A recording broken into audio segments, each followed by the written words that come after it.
ये तीन स्वाभाविक पतित हो जाते हैं। विद्या मदो, जिसको अपनी विद्या का अभिमान है, पतित हो जाएगा। भक्ति हृदय में जागृत ही नहीं हो सकती। विद्या रूप महत्व कुल धन जौवन अभिमान, भगवत ऋषि जी। शठ कंटक देखे जहां राय न भक्त निदान, राय न भक्त निदान। स्वांग सब नगर नारी के, विषय न हाथ बिकाए नहीं रिझवन भतार के। अगर ये अभिमान है विद्या का, रूप का, कुल का, धन का, यौवन का, अपनी प्रतिष्ठा प्रशंसा का, भक्ति नहीं रह सकती आपके हृदय में। भक्ति का स्वांग होगा वो विषयों पुरुषों के हाथ बिकने के लिए, ना कि हरि को रिझाने के लिए। महापुरुषों की अनुभूत वाणी। विद्या रूप महत्व कुल धन यौवन अभिमान, ये 60 कंटक, ये 6 बड़े बड़े कांटे हैं। भक्ति महारानी बहुत सुकोमल है, ऐसे हृदय में कदम भी नहीं रखती जहां यह अभिमान रहता है। राहे न भक्त निदान, स्वांग सब नगर नारी के। नगर नारी कहते हैं वैश्या को। जैसे वैश्या अपना श्रृंगार करती है विषयी पुरुषों के हाथ बिकने के लिए, ऐसे ही वो विद्या रूप महत्व कुल धन यौवन अभिमान रखने वाला भक्ति का नाटक कर सकता है विषयी पुरुषों के हाथ बिकने के लिए। वस्तुतः विद्या रूप महत्व कुल धन ये सब जन समाज को सुख पहुंचाने के लिए भगवत प्रसन्नता का हेतु बन सकती है, यदि इसका अभिमान न किया जाए। पर विदुर जी कह रहे हैं विद्या मदो धन मदस तृतीयो भी जनो मदः। जिसको विद्या का अहंकार है, धन का अहंकार है, और ऊंचे कुल में जन्मा हो, बहुत से लोग हमारे सहयोगी हैं, ऐसे घमंडी पुरुषों का घमंड नष्ट होकर देता है। अगर यही विद्या धन और कुलीनता संत समागम के द्वारा अहंकार का दमन कर दिया जाए तो जगत मंगल का हेतु हो जाए। आपके पास विद्वता है, दूसरों को सत मार्ग का उपदेश करके उनको उत्साह, उनको भगवत मार्ग की प्रेरणा के बल से असत मार्गों से बचा लिया, पाप कर्म से बचा लिया। धन है, उसका सत्प्रयोग करते हुए दूसरों की सेवा में, भगवत सेवा में अर्पित कर दिया। आपके पास शरीर बल है, जन बल है, समाज सेवा में उतार दिया। पशु पक्षी जन समुदाय सब भगवत स्वरूप मानकर, तो यही तुम्हारे परम कल्याण का हो गया। और अगर यही अभिमान हो गया तो तुम्हारा ही नाश हो जाएगा, तुम्हारा पतन हो जाएगा। अन्याय में स्थित हुआ बलवान राजा भी अपने पुरखों के राज्य संपत्ति का सर्वनाश कर देता है। महाराज, इसलिए अपने को भ्रष्ट होने से, पतित होने से बचा लीजिए। गतिरात्मवताम संतः संत एव शताम गति। इसलिए आप अपनी बुद्धि को संतों के चरणों में समर्पित कीजिए। तुम्हारी बुद्धि बिगड़ गई है। विदुर जी महाराज कहते हैं जो संतों का सहारा ले लेता है, गतिरात्मवताम संतः संत एव शताम गति, वो उसे संत ही बना देते हैं, अर्थात उसकी बुद्धि भागवतिक हो जाती है। तुम महापुरुषों का, संतों का आश्रय लो, क्योंकि जितने भी संत हुए हैं वो संत संग से ही संत हुए हैं। संत एव शताम गति, संत जो हुए हैं उनको साधुता प्रदान करने वाले संत ही हुए हैं। असताम च गति संतो न तो संता सताम गति। दुष्टों को भी यदि संतों का संग मिल जाए तो संत बन जाएंगे। देखो, कुछ लोग कहते हैं अरे ये यहां क्यों आ गया? नहीं, हमें तो लगता उसको जरूर आना चाहिए था। जब नित्यानंद महाप्रभु और ठाकुर हरिदास जी नाम कीर्तन, घर घर ऐसे नाम सुनाना, नाम उच्चारण, जिससे घर में जाते तो कोई समझता भिक्षा लेने आए हैं, क्या दे दे? तो बोले बस आप 2 क्षण हमारे साथ नाम बोलिए, हम नाम कीर्तन कराते हैं, आप नाम बोलिए, नाम, बस हमें भिक्षा मिल गई, आप इसको जब समय मिले तो जपिए। ऐसे वो जगाई मधाई मदिरा पिए हुए देखा कि ऐसे गंदे शब्द बोलने लगे, गाली गलौज। ठाकुर हरिदास जी ने कहा प्रभु ये देख रहे हो आप? अरे बोले यही अधिकारी है, ऐसे लोग ही महाप्रभु की कृपा के अधिकारी हैं जो नाम जप कर रहे हैं। उनके ऊपर तो कृपा, इन बेचारों को देखो ना किस दुर्दशा में जी रहे हैं। चलो मारा उन्होंने वो पात्र से।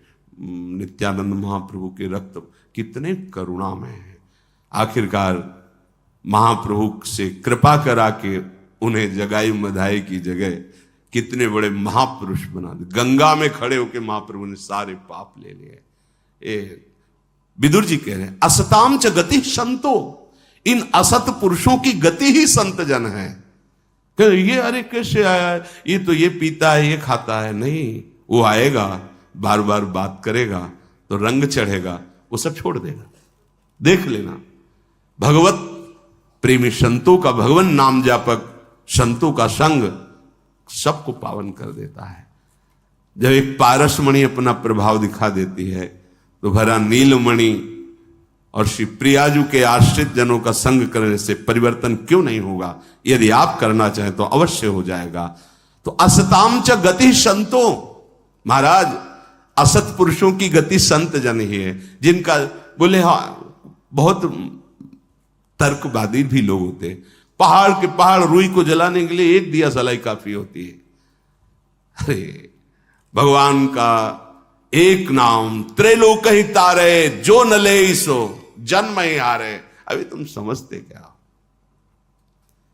अरे जब जग जाए तभी बात। पूरा जीवन सोते रहे, मोह अंधकार में पाप करते रहे, आखिरी समय तुम्हें बात आ गई, हे प्रभु आपके सिवा कोई, भगवान उद्धार कर देंगे।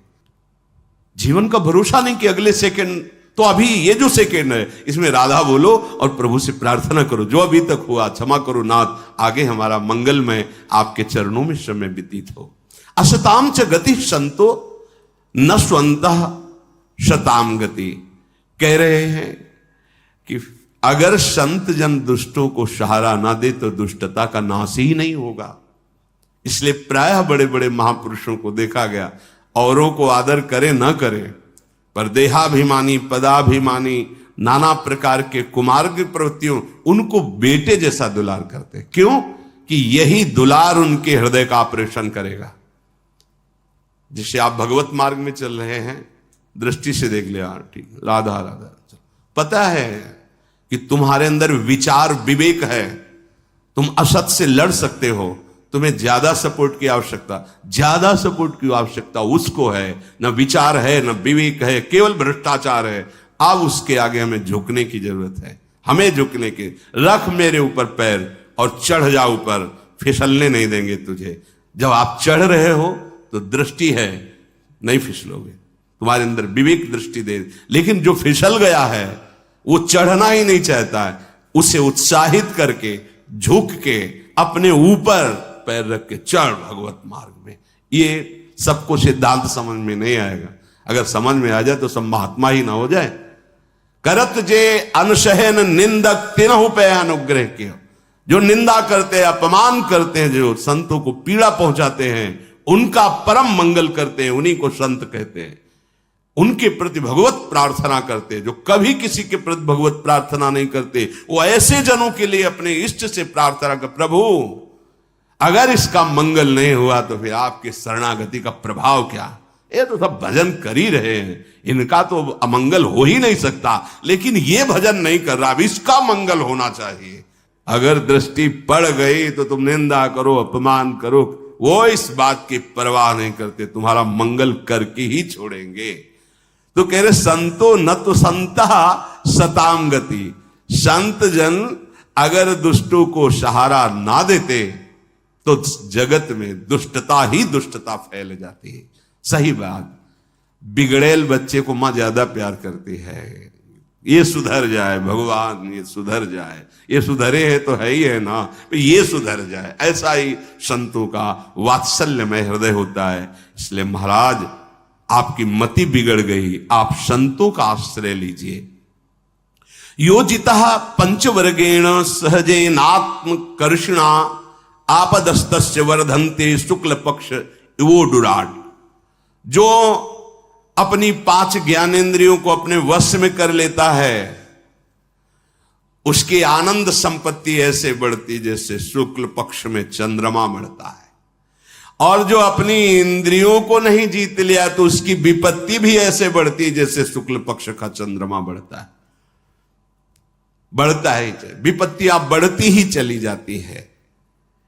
इंद्रियों को अशुभ अधर्म में भोगों से हटा लेना चाहिए। महाराज, ये मनुष्य का शरीर एक रथ है और इस रथ का सारथी बुद्धि है और इसके घोड़े इंद्रियां हैं और मन इसकी लगाम है। इसलिए अपनी बुद्धि रूपी सारथी से मन रूपी लगाम को खींचिए और अधर्म में चलने वाली इन इंद्रियों को सत मार्ग में लगाइए, नहीं तो महाराज इस संसार पथ में आप बहुत बुरी तरह नष्ट हो जाएंगे।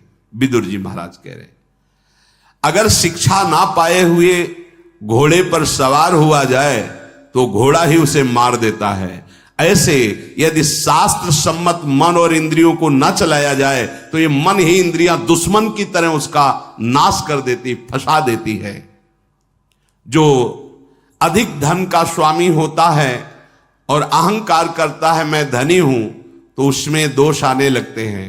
वो मदिरा पीने लगता है, वो व्यभिचार करने लगता है, वो मनमानी आचरण करने लगता है। इसलिए वो पुण्य नष्ट होने के कारण आगे चलकर ऐश्वर्य भ्रष्ट हो जाता है। महाराज, आपको ऐसा नहीं करना चाहिए। अर्थात आपके पुत्र ऐसे ही आचरणों से युक्त हो रहे, आपको सावधान होना चाहिए। जो पापाचारी का संग नहीं त्यागता उसकी वही गति होती है जो पापाचारी की होती है। भले आप पापाचरण नहीं कर रहे, लेकिन आप अपने पुत्र पापाचारियों का साथ दे रहे, तो आपकी भी वही दुर्गति होगी। मूर्ख मनुष्य यदि विद्वान को गाली दे और वो उस कष्ट को सह जाए तो उसके सारे पाप नष्ट हो जाते हैं। जो विद्वान को, संतों को, भक्तों को, धर्मात्माओं को गाली देते हैं, निंदा करते हैं, अगर वो सह जाए जिसको निंदा करते, तो उसके सारे पाप नष्ट हो जाएंगे और वो उसका दंड भोगेगा। जवाब भर न दे, मौन रहे, तो वो जो अंदर जलन होती है वो तुम्हें निष्पाप कर देगी। साक्षात धर्मराज बोल रहे हैं। वाणी का संयम करना बहुत कठिन है महाराज, बहुत सुंदर। वाक्य संयमो ही नृपते सुदुष्कर तमो मतः। एक भी शब्द प्रमाद में नहीं निकलना चाहिए साधक का। सावधान होकर बोलो। बहुत देखो, भगवत रसिक जी ने कहा है, प्रायः बोले नहीं और जब बोले तो हृदय की ग्रंथि खोले। ऐसा बोलना होना चाहिए, व्यर्थ में बकवास नहीं। वाणी को संयम में रखो। वाक्य संयमो ही नृपते सुदुष्कर तमो मता। ये बहुत मत की बात है कि वाणी को संयम में नहीं किया जा सकता, बड़ा दुष्कर है। अगर कोई वाणी को संयम में कर ले तो सबसे ज्यादा भजन उसका बचे और बने। ये बहुत अपराध वाणी से होता है, तो इसलिए मौन का आश्रय ले। पर बड़ा कठिन है मौन रहना।